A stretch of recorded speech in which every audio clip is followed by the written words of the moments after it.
1 কোটি টাকা ইনভেস্ট করে একটা রেস্টুরেন্ট বানালে সকাল থেকে সন্ধ্যা পর্যন্ত কত টাকা ইনকাম হয়, চলেন আজকের ভিডিওতে দেখা যাক। আমার রেস্টুরেন্টের নাম হচ্ছে লাক্সারিয়াস ডাইন, আর এটা লোকেশন হচ্ছে শরীয়তপুর পৌরসভার সাথেই। তারপর আমি আমার রেস্টুরেন্টের অটোমেটিক দরজা দিয়ে ভিতরে ঢুকে যাই। তারপর আমি সরাসরি চলে যাই আমার ক্যাশ কাউন্টারে, কারণ এইটা হলো আমার মেইন পয়েন্ট সব টাকার হিসাব রাখার জন্য, কারণ টাকাই সব। এবার চলো আমার 1 কোটি টাকার রেস্টুরেন্ট তোমাদেরকে দেখানো যাক। এইখানে তোমরা বসে ছবি তুলতে পারবা, এইখানে ফ্যামিলি নিয়ে বসতে পারবা, আবার ভাই বেরাদার নিয়েও বসতে পারবা। আমার রেস্টুরেন্টের আরো সৌন্দর্য আছে, ভিডিও দেখতে থাকো, আরো অনেক কিছুই দেখতে পারবা, জানতে পারবা। ক্যাশে বসার সাথে সাথে আমার শরীরটা খারাপ লাগতেছিল, এই জন্য আমার কফি মেকারকে বলতেছিলাম আমার জন্য কড়া করে একটা কফি বানাতে, কারণ ঘুম থেকেই উঠে আমার কোটি টাকার রেস্টুরেন্টে আমি চলে আইছি। এখানে দেখতে পারতেছো আমার জন্য কড়া করে একটা কফি বানালো, আর তার ফাঁকে আমি অকি টকি নিয়ে গুতাগুতি করতেছিলাম যে এটা দিয়ে কি কি করা যায়। তারপর আমার কফি মেকার আমাকে এইটা পড়ায় দেয় হাইজিন মেনটেন করার জন্য, কারণ আমার রেস্টুরেন্টে আমি হাইজিন একদম টপ নচ রাখি। কফি বানাতে বানাতে এর মাঝখানে চলে আসলো আমার রেস্টুরেন্টে একজন কাস্টমার।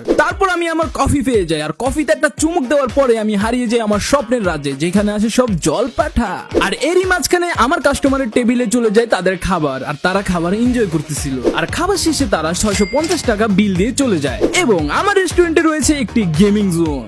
আর তারপর আরেকটা বিল চলে আসে 350 টাকা। আর এগুলা দেখতে দেখতেই রেস্টুরেন্টে চলে আসে আরো কাস্টমার, আর তাদের কাছে পাঠিয়ে দেয় আমার গুপ্ত বাহিনীকে। তারপর চলে যাই আমি আমার কিচেনে, কারণ বসে থাকলে হবে না, দেখতে হবে, পর্যবেক্ষণ করতে হবে, কারণ আমি চাই না আমার রেস্টুরেন্টের বদনাম হোক। আমি ঘুরে ঘুরে দেখতেছিলাম সবকিছু পরিষ্কার আছে কিনা। আর এই দেখো আমার রেস্টুরেন্টে আমি কত বড় মেশিন রাখছি সব ধোয়া কিচেনের বাইরে ফাটানোর জন্য, যেন কিচেনের পরিবেশ নষ্ট না হয়। তারপর আমি আমার শেফদের সাথে কথা বলতেছিলাম যে কড়া করে একদম খাবার দাবার রান্না করবেন, যেন কাস্টমার খুশি হয়ে আমাদেরকে অনেক টাকা দিয়ে যায়। তারপর দেখতেছিলাম আমি আমার ফ্রিজ, যেখানে আমি রেখেছি তাজা তাজা সবজি, যেগুলো দিয়ে মজার মজার খাবার রান্না হয়। এটা দেখার পর আমি বের হয়ে যাই কিচেন থেকে।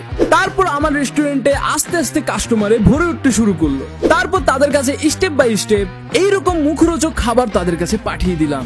আর আমার রেস্টুরেন্টে রয়েছে অনেক রকমের আইটেম, আর রেস্টুরেন্টের এই সেকশনে আছে যারা সবার সামনে মুখ খুলে খেতে পারে না, লজ্জা করে, তারা এখানে বসে খেতে পারবে। আমরা সবার জন্যই সব রকম ব্যবস্থা রেখেছি। 1 কোটি টাকা কি এমনি এমনি গেছে না? তারপর আমি খাবার পরিবেশন গুলো দেখতেছিলাম যে আমার এমপ্লয়ি গুলো কিভাবে কাজ করে, কারণ সব রাখতে হবে একদম চোখের নজরে। তারপর এই কাজকর্ম দেখার পর আমি রিল্যাক্স হওয়ার জন্য চলে যাই আমার গেমিং রুমে। তারপর আমি কতক্ষণ গেম প্লে করি। তোমরাও চাইলে আমার রেস্টুরেন্টের খাবার শেষ করার পর গেম এনজয় করতে পারবে। আর এখন সময় হলো বিল নেওয়ার। এইখানে বিল হয়েছে 530 টাকা, আর এইখানে বিল হয়েছে 630 টাকা, আর এইখানে বিল হয়েছে 440 টাকা। বিল নেওয়ার পরে সযত্নে আমার ক্যাশে আমি টাকাগুলো রেখে দেই। আর এরই মাঝে নতুন করে আরো কাস্টমার আসে। এত কাস্টমার দেখা আর তাদের খাবার দেখে আমার নিজেরই ক্ষুধা লেগে যায়। আর এই জন্য আমার রেস্টুরেন্টের আমি আমার স্পেশাল থালি রেডি করাই। আর আমার প্লেটারে রয়েছে কাবাব, চিকেন কারি, নান রুটি, fried rice, chicken tandoori. Business করলেই হবে না, নিজের পেটকেও শান্তি দিতে হবে। খেতে খেতে হয়ে যায় রাত। রাতের শিফট শুরু করার আগে আমি আমার এমপ্লয়ীদের সাথে একটু ঠাট্টা মজা করলাম, যেন সবার মন একটু খুশি থাকে, কারণ সবাই খুশি থাকলেই কাজ অনেক ভালো হবে। মজা করতে করতে একের পর এক কাস্টমার চলে আসে। কাস্টমার কাস্টমার কাস্টমার, টাকা টাকা টাকা। আর এরই মাঝখানে আমি আমার তীক্ষ্ণ নজর দিয়ে দেখতেছিলাম আমার এমপ্লয়ীদেরকে কে কত টিপস দেয়, কারণ ওইগুলো আমি পরে মেরে দিব।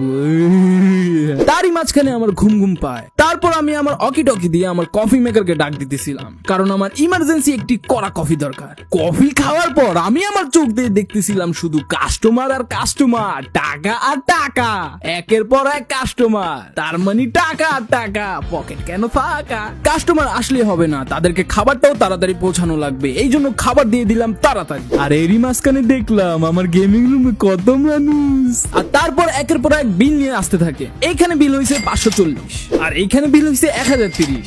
আর বিল নেওয়ার পর দেখতে পারলাম আমার রেস্টুরেন্টে কাস্টমাররা থই থই করতেছিল। আর এইখানে চলে আসে 730 টাকার একটি বিল, আর এইখানে বিল আসে 500 টাকা।